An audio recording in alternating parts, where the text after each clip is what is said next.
ทุกคนมื้อนี้พ่อการจะเดินทางไปอุดรอีกแล้วเนาะโดยพอมีเวียกไปที่อุดรแล้วเนาะโดยการขี่รถไฟฟ้าดีพาวเนาะดีพาวที่ศูนย์ห้าของพวกเฮานี่เองเนาะที่จะเดินทางไปอุดรตอนนี้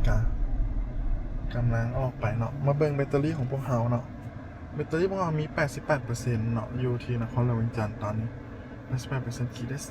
353กิโลเนาะลองเบิ่งว่าไปอุดรธานีมันจะหมดประมาณเท่าไหร่เนาะ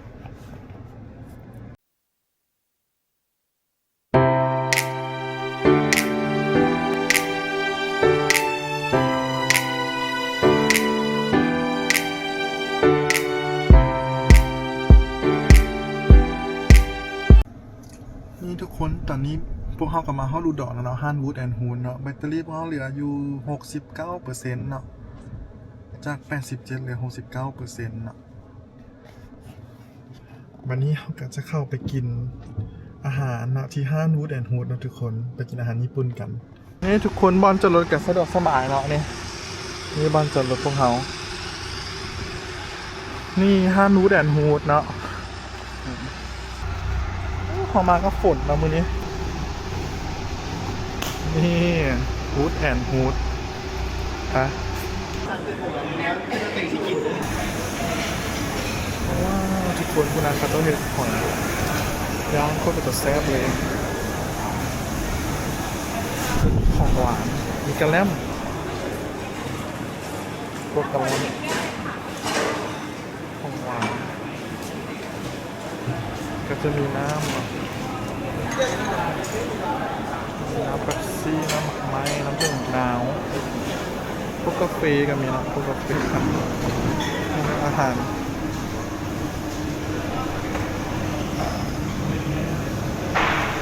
มีครัวก็จะขาดดีแล้วนี่พอเขากลับมา2-3 รอบแล้วนะโอเคดีเลยไปเดี๋ยวเขาจะไปท่าอาหารท่ากินอาหารกันวิวที่โต๊ะก็เป็นตัวแซ่บเลยหอยเซลอันนี้ไม่หนังสเต็กหมูเซ็กซี่โฟนสเต็กซี่โครงหมูหอยเซล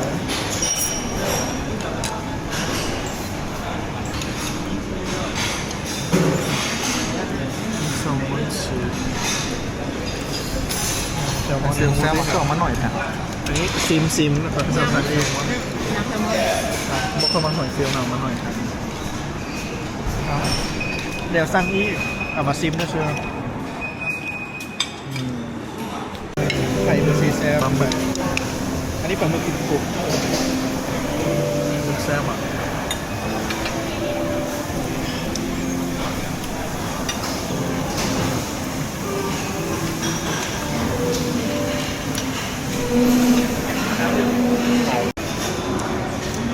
ไข่แล้วมาแล้ว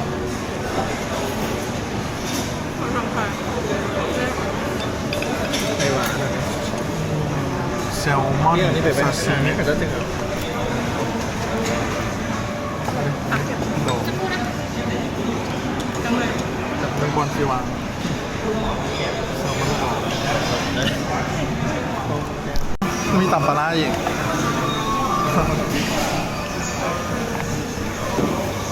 มันมีหลายตอนนะเนี่ยเป็นสีแดงเนี่ย นี่แต่หุ่น เข้ามาแล้วก็เจ้าเลย นะอยู่ตรงนี้นะก่อนที่ เฟรเบิร์น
ซอกบอลจอดรถบ่มีเลย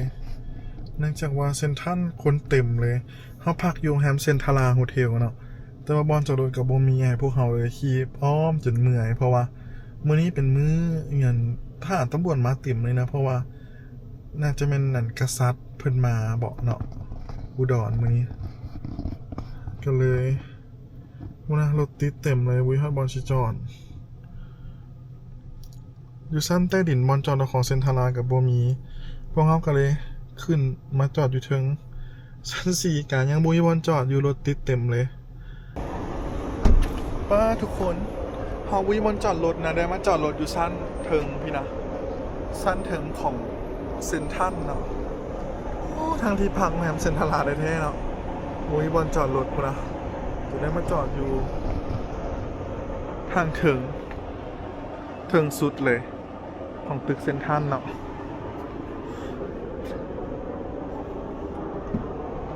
นี่แต่มันโบแดดมือนี้โอ้ยเครื่องมันอะไรเดี๋ยวเขาจะเอาขนเครื่องลงไปก่อนแบบนี้ดูนะไปเข้าโรงแรมกัน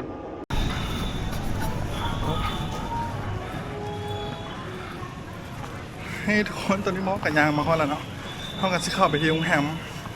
เซ็นทราเนาะวันที่พวกเขาพักคืนนี้หอบเครื่องเต็มเลยโคตรเมื่อยเลย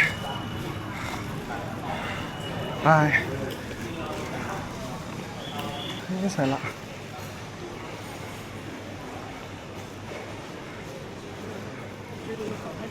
โอเคขอบใจว้าวทุกคนบนเก่าที่คุ้นเคยโรงแรมเซ็นทราแกรนด์ห้องนี้เราพักอยู่ห้อง16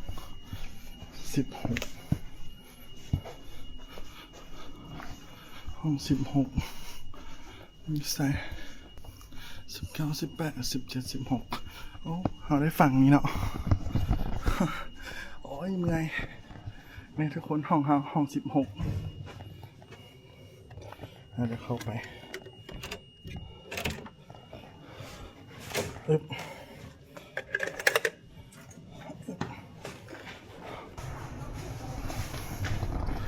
ทุกคนตอนนี้พวกเขากันอยู่ในห้องกันแล้วเนาะห้องแฮมเซ็นทราแกรนด์โฮเทลเนาะอุดรเนาะเขาได้ห้องฟังนี่เนาะฮอบนี่มีแว่นใหญ่ๆให้เบิ่งเลย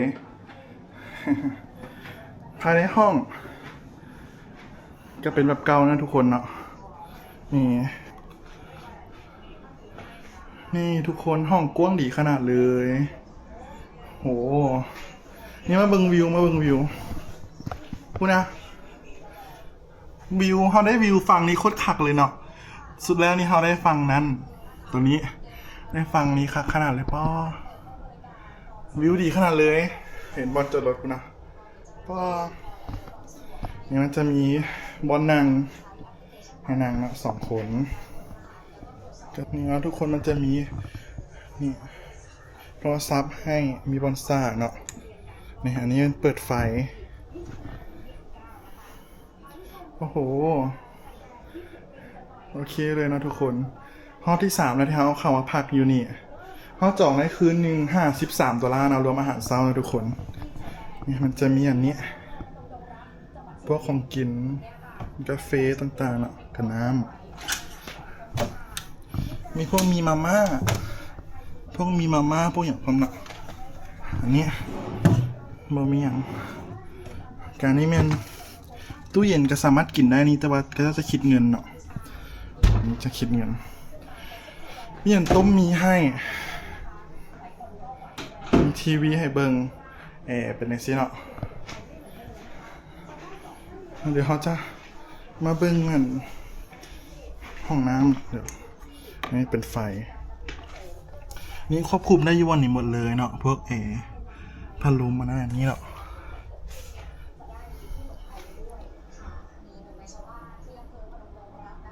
ไปเราไปเบิ่งห้องน้ำกัน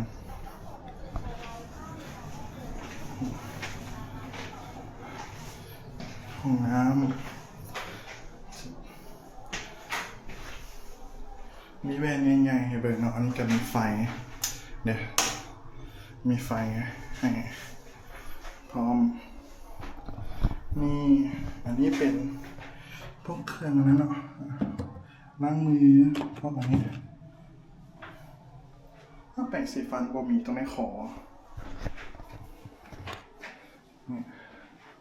นี่บ่ออาบน้ำบ่ออาบน้ำกับปกติทั่วไปเนาะก็มีอันฝักบัวมีอาบน้ำให้โอเคอยู่มีแหวนให้เบิ่งแหวนใหญ่ๆให้แต่งตัวเนาะโอเคเลยทุกคนโอเคอยู่เด้อขนาดมันจะมีวิวให้งามๆนะมากที่มันมีวิวนะเนี่ยเป็นว่านั่งเบิ่งวิวอย่างนี้เนาะก็จะคักเลย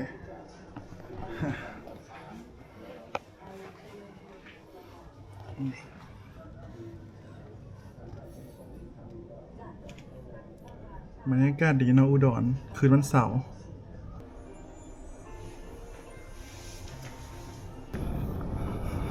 ทุกคนสั้นสูงสุดของเซนทรัลเนาะเราไม่เคยไม่เห็นแต่เชื่อนะวันนี้ก็เป็นเวลาอยู่จากโมงละ20:47ละเซนทรัลจะปิดแล้วเนาะรถเหลือแต่จะคันนึงเดี๋ยวรถเฮาบาย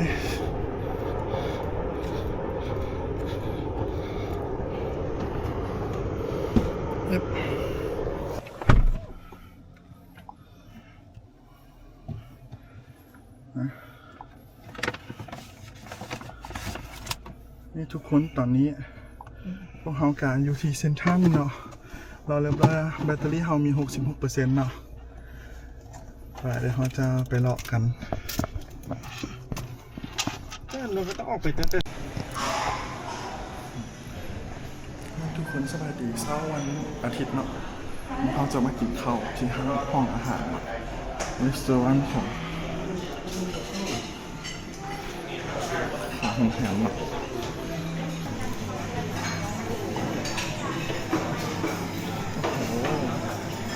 โคตรหลายเลยว่าเริ่มจะหมดละเดี๋ยวเป็นเบเกอรี่